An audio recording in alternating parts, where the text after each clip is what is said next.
Hello, you guys. It's so close to Christmas. And I've been pulling out my kids' stockings and just getting really excited for the warmth and just our little home. I'm excited this year. I really want to focus on the joy, but I can't help but reflect on last Christmas. There's a lesson I've been carrying with me, and this is a lesson in gift giving by Manic, Pixie cat lady. So here's the story. Last Christmas, I was in a very different place. As a lot of you know, it wasn't just me and Calvin and Susie. It was me and 5 cats and my partner, and we were in a much bigger house. My partner, he's never really experienced a positive Christmas. He never got one growing up. And so that year I was kind of determined to make it special for him. And I wanted to create a magical Christmas for him that we could kind of start so that it wasn't soured anymore. It was a challenge. My partner was struggling with depression. So by Halloween, he'd basically checked out. He'd already opted out of celebrating like Halloween and Christmas, basically. Like he didn't want to decorate, he didn't want to participate in anything. And I had only moved in a few months prior. And I hoped that this Christmas would be like a fresh start. I was determined to make it nice for him because he doesn't know he just didn't know what that's like. So I did what I could.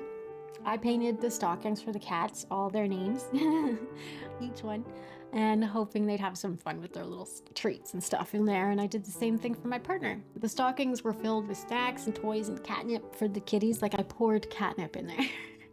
And his had like his favorite chocolates and his favorite snacks and little trinkets and things, like just fun stuff. And then under his stocking, I had like all of his extra gifts. I really spoiled him last year. I had a little extra money finally, so I was excited to spoil him. I tried to decorate the house a little bit, but I knew he wasn't interested. So I just put up the tree and I did what I could on my own. It wasn't about forcing him to participate. It was about giving him the opportunity to, if he wanted. It was only a few days before Christmas when maybe it was on Christmas Eve. I think it was Christmas Eve. Anyway, he realized he hadn't gotten me anything.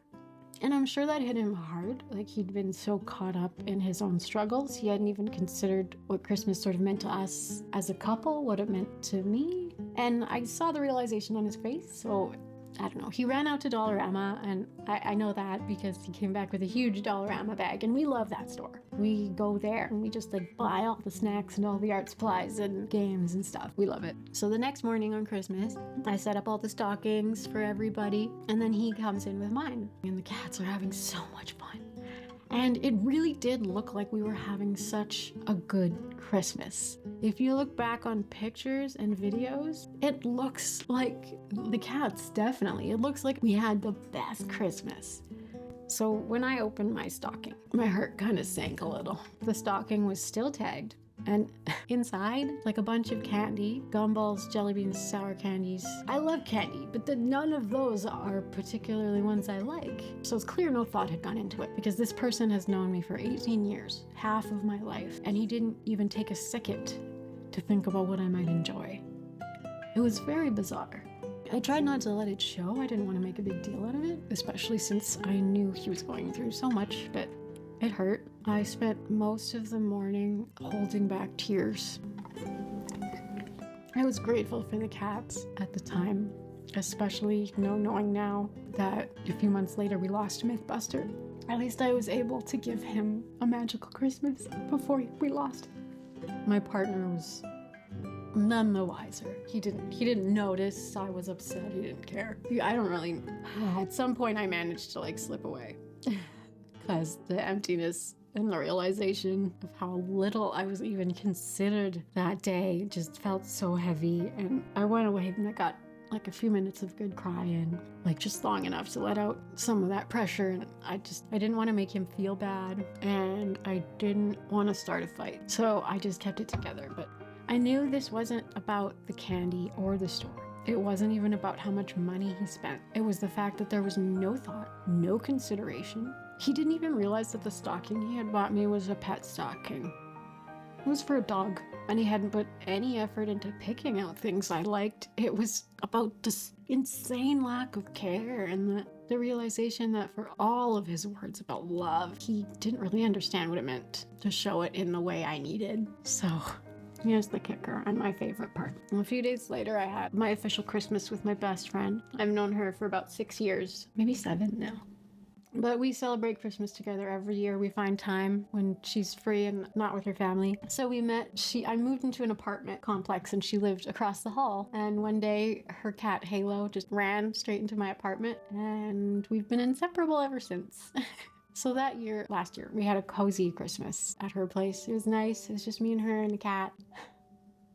My best friend doesn't have a lot of money. She's not in a position to spend at all. But when she gave me my presents, they were perfect. She'd bought everything from Dollarama too, but it was clear just how much thought she'd put into it. There were things that I loved, like candy I actually like, and journals with that bubble pop anxiety stuff that I love. Oh, nail polish and notes. She customized a plushie. Like she saw a plushie that she knew I'd love, but she's like, this one thing needs to be fixed. So she customized it, and so did. Because she knew I'd appreciate it more that way. And so it was coming from the same store, probably costing the same amount of money as my partner's last-minute stocking, but the difference was night and day. Her gifts made me cry, but not out of sadness. It was pure joy. It was love. It was the feeling that someone really saw me, really thought about me, and cared enough to make an effort. So yeah, the moral of the story, it really is the thought that counts. It's not about the price tag, the store, or the last minute rush. It's about taking the time to think about someone, to understand what they might love, to show them you care in a way that feels personal. That's what makes gift giving truly meaningful. That's what makes a Christmas magical. In the end, it's not about the presents at all. It's about the love and the care behind them. Thank you for watching. I love you. Here's a friendly reminder to take care of your peace and your mental health today. You are important, and our minds and hearts need rest too.